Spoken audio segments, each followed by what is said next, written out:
семејството на народите, со Библија на свој современ книжевен јазик, во 1990 година се вброи и македонскиот народ. Биографот на архиепископот Доситеј Илиевски тоа одлично го забележал кога напишал: сепак, посебно внимание заслужува она што представува досега највисок дострел во издавачката дејност на Македонската православна црква. Тоа е Светата книга, Библијата на македонски јазик. Овој чин со право се смета за најголем настан по првото издание на историјата на македонскиот народ.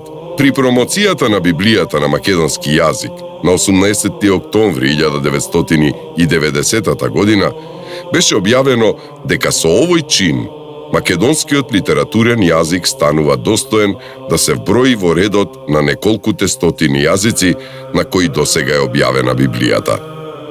Називот Македонска Библија дошол сосема природно, како и називите на библиите на другите народи, например Новата англиска Библија, Руска Библија, Грчка Библија, Српска Библија и така натаму. Македонската Библија, покрај тоа што стана членка на фамилијата Библии на британското и инострано библиско друштво, во врска со овој голем издавачки потфат, во 1990 година беа организирани повеќе промоции во Македонија и меѓу македонците во светот.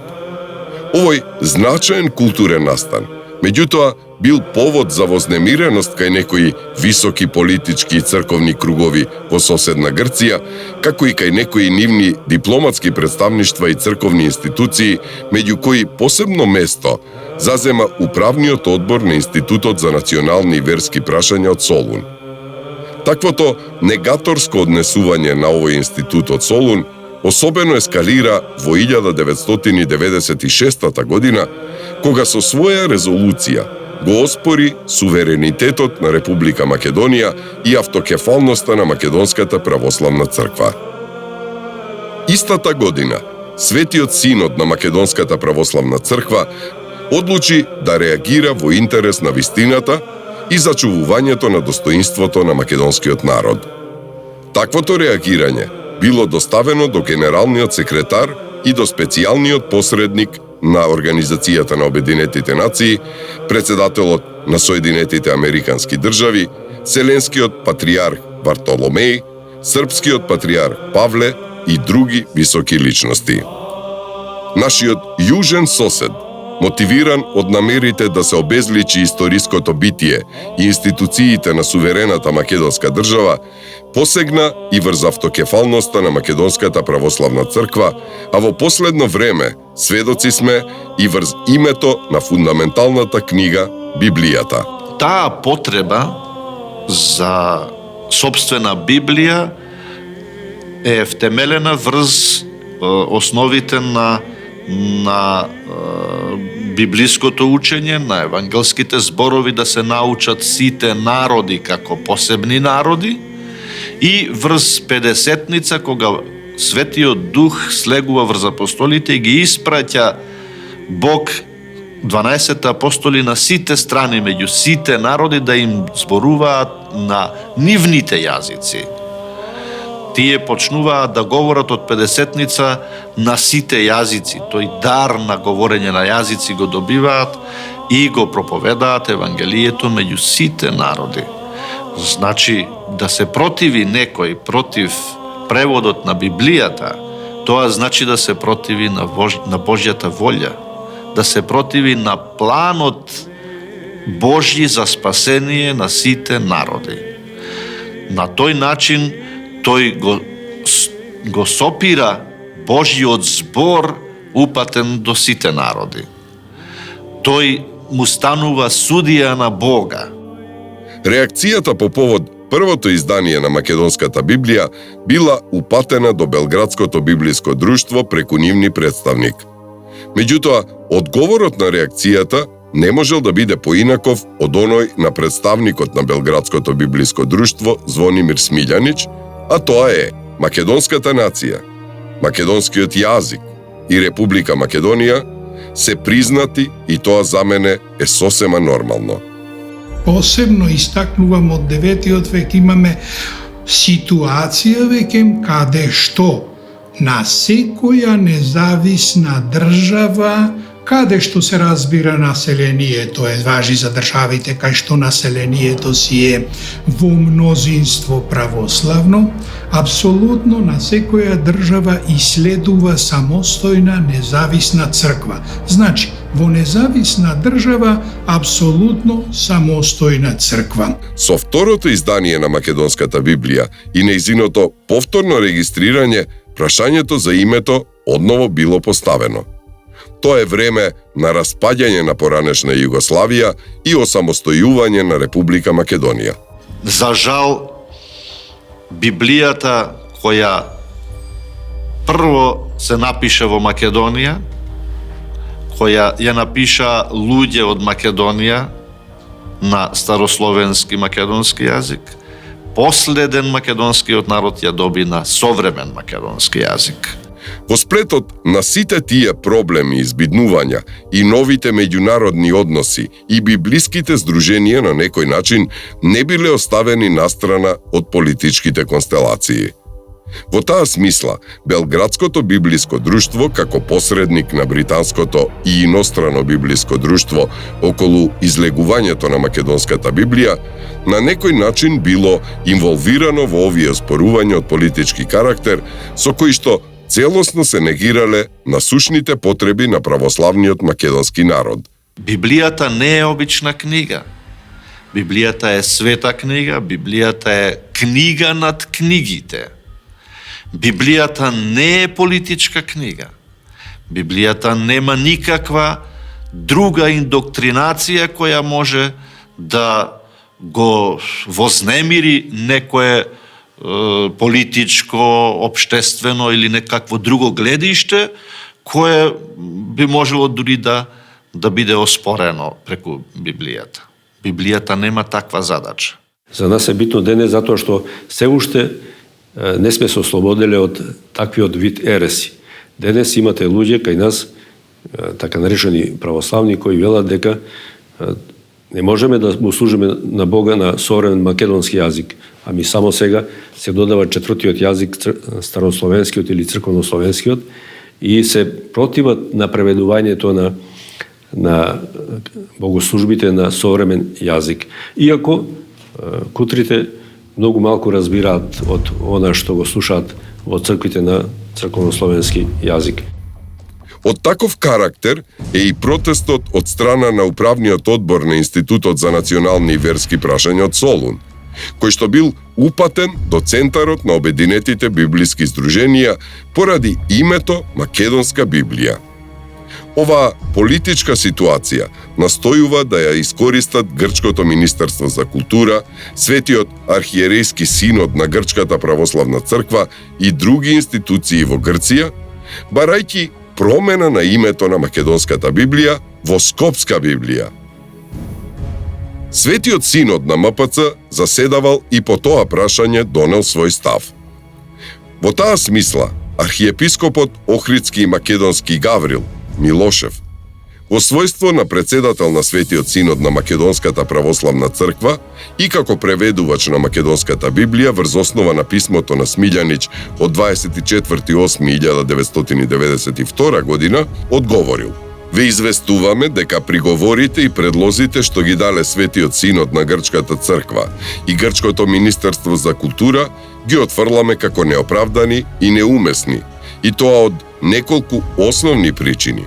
Прво, Европската економска заедница не се занимаваше и не се занимава со религиозни и црковни прашања, а уште помалку со библиски, па во таа смисла не донела никаква одлука за нашата Библија. Такви прашања не се разгледувани ниту во Лисабон, ниту во Европскиот парламент во Брисел, на кои се повикуваат приговарачите. Второ, насловот на изданието на оваа света книга е следниот: Свето писмо, Библија, на современ македонски литературен јазик, но ако во евиденцијата на Британското библиско друштво со првото нејзино издание е наречена Македонска Библија, како што вообичаено ги нарекувате изданијата на Библиите од другите земји и јазици, тогаш така и нека си остане и нема потреба да се менува. Трето, Британското библиско друштво досега неколку пати да издаде библиски текстови како Новиот Завет, па и Библијата во првото нејзино издание, тоа значи дека библиското друштво веќе ја признавало Македонија и македонскиот јазик на кој е печатена Библијата. Тоа е признат јазик во светот и постојат катедри за македонски јазик на познати универзитети во светот.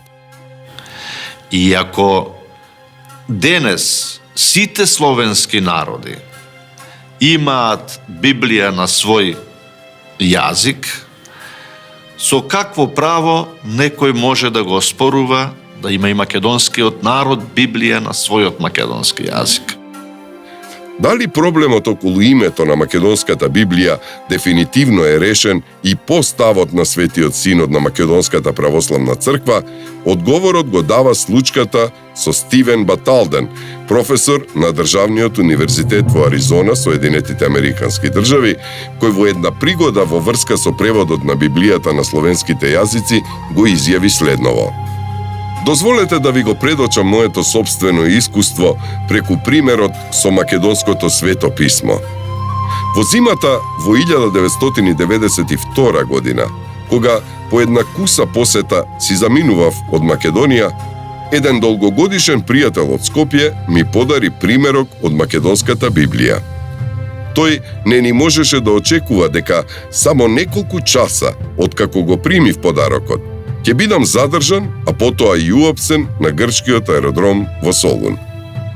Во канонадата прашања што грчките цариници и локалната полиција ми ги поставуваа на аеродромот, главен предмет на истрагата беше обемната литература на кирилско писмо што со себе ја носев. Јас пред тоа исто така бев во Москва, меѓутоа изгледа дека грчките власти не можеа да ја разликуваат руската од македонската азбука. Најголем интерес кај нив побуди една голема книга со црни корици со јасно отпечатен наслов Свето писмо. Кога ме запраша која е таа книга, им одговорив на грчки дека тоа е Еагија Графе ста Македоника, Светото писмо на македонски. Невиден пример е да се одземе Библија на граница, или да не се допушти човек да влезе за тоа што носи Библија на македонски јазик во друга земја, бидејќи имало низ историјата на писменоста, на книжевноста, примери кога биле забранувани книги, биле спалувани книги, биле одземани отпечатени книги од некои политички и други причини. Ама ми се чини единствен пример во светот да се одземе Библија или да му се оспори на некој да влезе во некоја земја само затоа што носи Библија на македонски јазик. Македонските цркви и манастири во минатото располагале со богати библиотеки со старословенски ракописни книги. Овие стари словенски ракописи, особено пергаментните настанати во периодот од 10 до 14 век, кои често содржале оригинални литературни дела на словенските просветители и нивните најблиски ученици, можне рано биле изнесени од Македонија и сега се чуваат во разни библиотеки, музеи и архиви во странство. Значи, познато е дека македонските цркви и манастири во минатото биле богати со старословенски ракописи, со стари црковни книги, што тоа го привлекло вниманието на славистичката јавност, посебно во Русија, во некои соседни земји како Бугарија, Србија. И тие уште во текот на 19 век почнале да ги посетуваат нашите цркви и манастири и да го прибираат ова наше македонско книжевно наследство. За тоа нешто најдобри сведоштва нам ни дал кого го интересира Јордан Константинов Джинот, нашиот преродбеника од 19. век, а кој дава конкретно извештај за секој манастир. Во манастирот Свети Јован Ветренски имаше ракописи, ако бевме ги собирале пред 15 години, значи од неговото време, пред 15 години ако се собирало, ги имаше околу 15 конски товари. Ке ви рече, манастирот Свети Димитрije, Марков манастир, имаше околу 20 конски товари книги. Потоа за сите манастири, така ке рече за Осоговскиот, за Лесновскиот, за сите тие манастири, колку огромен број книжевно богатство било. Уште во текот на 19. век, некои руски слависти и колекционери успеале од Македонија да ги однесат во Русија најстарите и најзначајни старословенски ракописи, меѓу кои глаголските евангелија Зографско, Мариинско и Охридско, како и некои исклучително важни за славистичката наука кирилски ракописни текстови, меѓу кои што се наоѓа и познатиот Охридски апостол од 12. век, пишуван врз основа на глаголски протограф, поради што неговиот кирилски текст обилува со делови испишани со глаголичко писмо. Русите, например, Виктор Григорович, па Александар Гилфердинг и некои други, пред се ги земале оние ракописи кои што биле по-стари, пергаментните ракописи во кои што ногеле некои литературни дела на средновековни писатели и така натаму. Меѓутоа, подоцна за ова ракописно наследство се заинтересирале и некои црковници, великодостоинственици од соседните држави, од соседните православни цркви. Например, прота Стево Димитриевиќ, кој што завршил Духовна академија во Киев, потоа бил ректор на Призренската богословија, па бил директор на Српската гимназија во Скопје, крстарел низ црквите и манастирите низ Скопската епархија и успеал да собере дури над 600 стари ракописни книги и старопечатени книги. Сите овие ракописи тој ги испратил во Белградската народна библиотека, каде што за жал тие подосна изгореле на 6 април 1941 година. Од страна на соседните на Македонија земји се настојувало преку образованието и црквата да се влијае врз националната свест на македонците.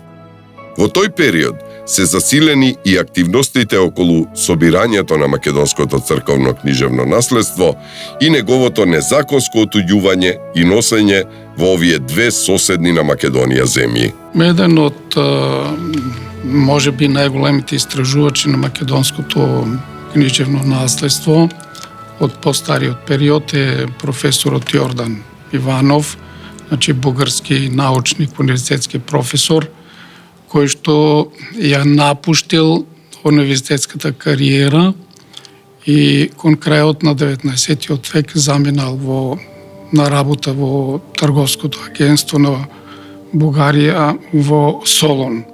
Значи, од тука тој фактички формално заземал некоја должност, меѓутоа целта му била да ги посетува македонски цркви и манастири и да собира ракописи, да прибележува некои записи по ракописи, по црковните храмови и така натаму. Значи, тој од Македонија исто така однел значени старословенски ракописи. Некој кој што можел да ги земе, тој ги земал со себе и ги носел во Бугарија, додека некои други кои што не успеал да ги земе или не му било дозволено да ги земе, тој сигнализирал во бугарската екзархија во Цариград, кај екзархот Јосиф, и преку бугарското екзархиско свештенство и преку митрополитите надлежни за соодветните епархии, истите овие ракописи биле земани, носени во Цариград, во екзархијата и оттаму по дипломатски пат се носени во Бугарија и денеска се чуваат во ракописната збирка на Бугарската академија на науките. Исто така из оваа библиотека може да се каже дека скоро сите ракописи се од македонска провениенција.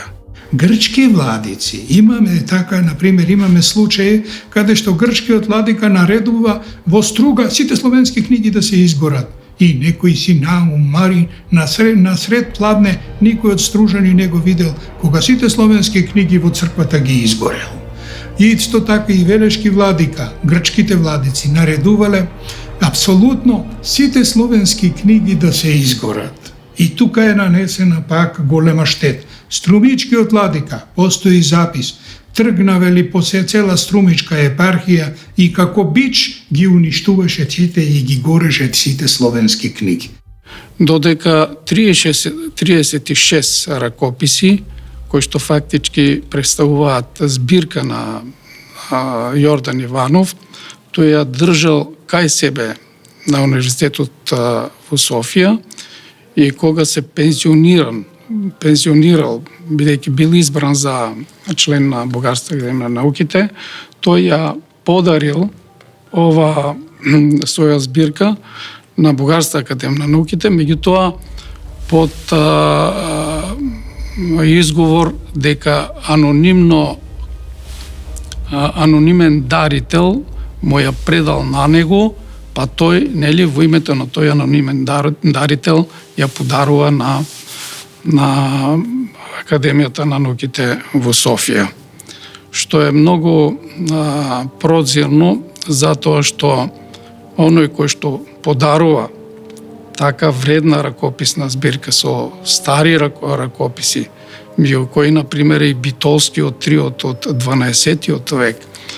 Обично на таквите дарители им се даваат пофалници, за нив нели се даваат некои благодарници и тоа треба да му прави чест дека нели дал подарок на академијата цела една збирка на старословенски ракописи.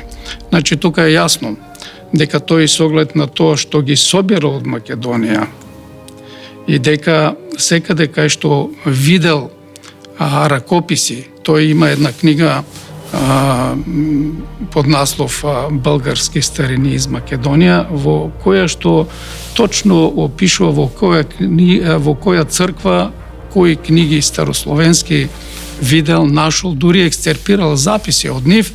Истите тие ракописи, нели, што тој ги споменува во својата книга, сега ги гледаме дека се, нели, дел од ракописната збирка на Бугарската академија на науките. Меѓу архиереите на оваа бугарска црковна организација, со својата собирачка активност особено се истакнал скопскиот митрополит Неофит, кој бил македонец по род.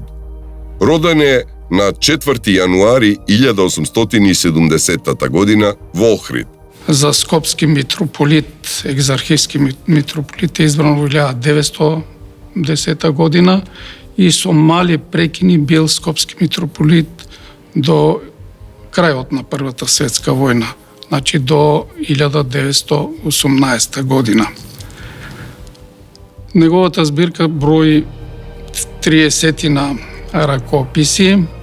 Тој по заминувањето од Македонија ги однел во Бугарија и кога во 1923 година е основан црковниот музеј на Бугарската православна црква, тој ги подарил овие ракописи на Бугарската православна црква, каде што се чуваат и денес. При заминувањето од Македонија, тој ги однел со себе не само ракописите што самиот ги колекционирал, туку и ракописите што уште пред неговото стапување на должност се чувале во библиотеката на Скопската митрополија. Станува збор за 30 црковни ракописни книги кои настанале во периодот од 14 до 18 век и кои митрополитот Неофит при формирањето на црковниот музеј во Софија во 1923 година и ги подарил на оваа бугарска црковна институција.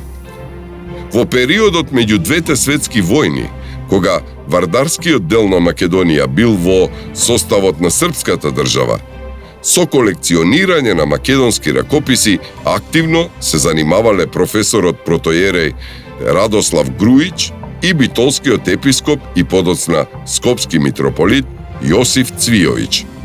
По Првата светска војна, Груиќ бил испратен од српските власти во Скопје, каде што заземал исклучително важни функции во сферата на науката, образованието и културата.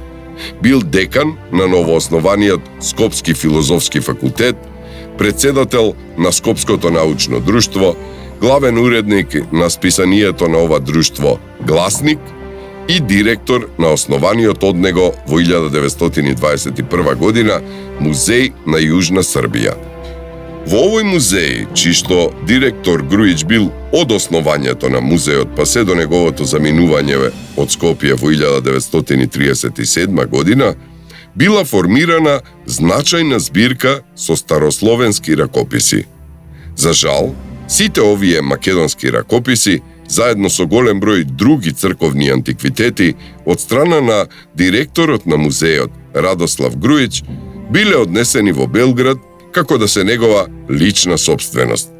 Меѓу македонските ракописи од збирката на Груиќ има и исклучително важни пергаментни кодекси во кои што се зачувани литературни дела напишани од најзначајниот македонски средновековен писател Свети Климент Охридски.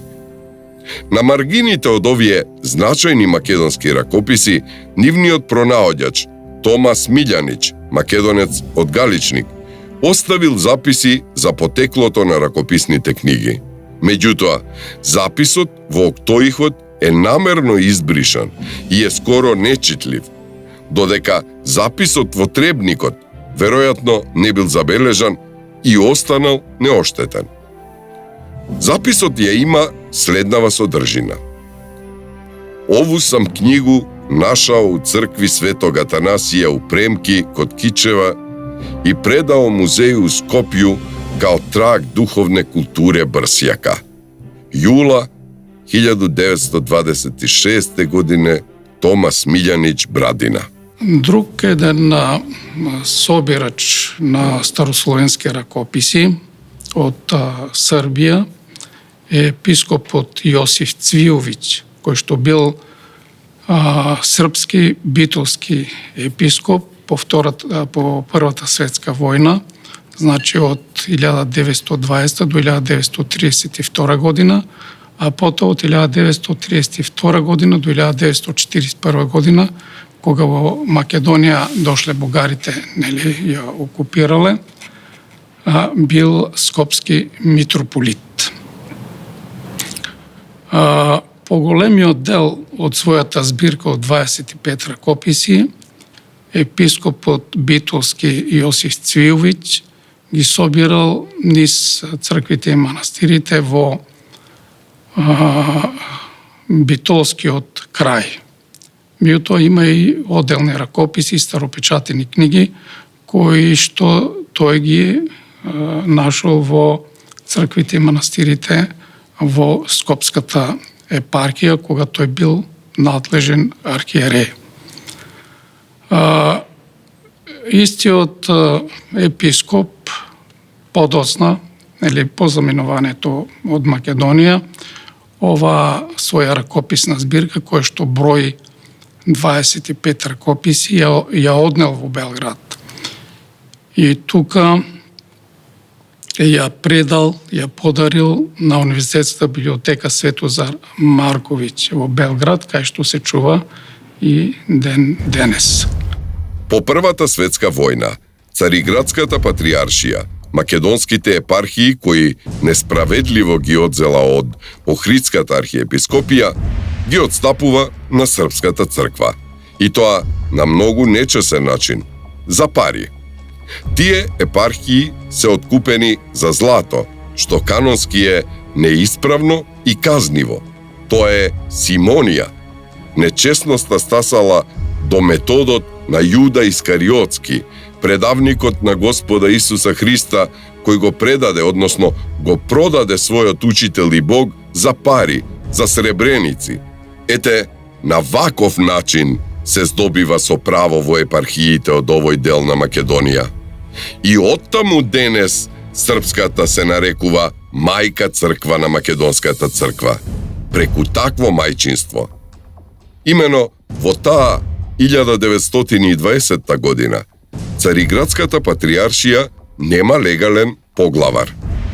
Томосот е подпишан и издаден дури 2 години подоцна. Во него е запишано дека се постапува според политичките договори во Букурешт 1913 и Сен-Жерменскиот во 1919 година. Во одлуката се вели: по обичај, црковните работи се менуваат според политичките. Овој пат земени се предвид исклучиво само општествено-политичките прилики и измени на овој простор. Зачудува фактот што денес Српската црква не ги почитува општествено-политичките промени и новите настанати состојби. Автокефална црква е она каде што високиот клир, значи владиците, самите си ги ракополагаат своите новоизбрани колеги кои го немаат духовниот чин. Тоа е значи хиротонијата кога новоизбран владика се воведува во службата. Тоа се специјални молитви кои се читаат и доколку значи старите колеги, најмалку 2 па и 3 и понатака, од една црква сами си го ракополагаат многоизбраниот владика, таа црква е потполно автокефална или самостојна. На тој начин, со епархиите во Вардарскиот дел на Македонија, Српската православна црква управувала се до 1941 година, до почетокот на Втората светска војна. Настанале измени во текот на Втората светска војна, кога Вардарскиот дел на Македонија потпаѓа под управа на Бугарија, а еден мал дел под управа на Италија. Во тој период, заклучно со 1944 година, со епархиите во Вардарскиот дел на Македонија управуваат Бугарската екзархија и Албанската црква. Во Втората светска војна и македонскиот народ, војувајќи за својата национална слобода, ги барал своите црковни права, односно барал возобновување на Охридската архиепископија и создавање на автокефална македонска православна црква. Тоа јасно е искажано уште во 1943 година на свештеничкото собрание во Издеглавје и на првиот црковно-народен собор во Скопје во 1945 година. Имено во летните месеци 59 година патриархот Герман, дали беше со бачкиот владика Висарион, дојдоа во Македонија летото јули месец 59 година уште и за Македонија заедно со архиепископот Доситеј хиротониса владика за Битолската епархија, го хиротониса Климента за владика на Битолската епархија, а потоа ги овластија двајцата си веќе македонски архиереи Доситеј и Климент, веќе во идните недели и по 2 недели тие двајцата си хиротонисаа владика за Штип. Што значи апостолското преемство Македонската црква го доби летото 59 година и од тогаш е таа официјално црковно правно автокефална. Во 1959 година Српската православна црква донесува одлука на највисоко ниво, одлука на Светиот архиерейски собор на Српската православна црква, во која се констатира дека епархиите Скопска, Злетовско-Струмичка и Преспанско-Битолска се издвојуваат во посебна самостојна црква, која се нарекува Македонска православна црква.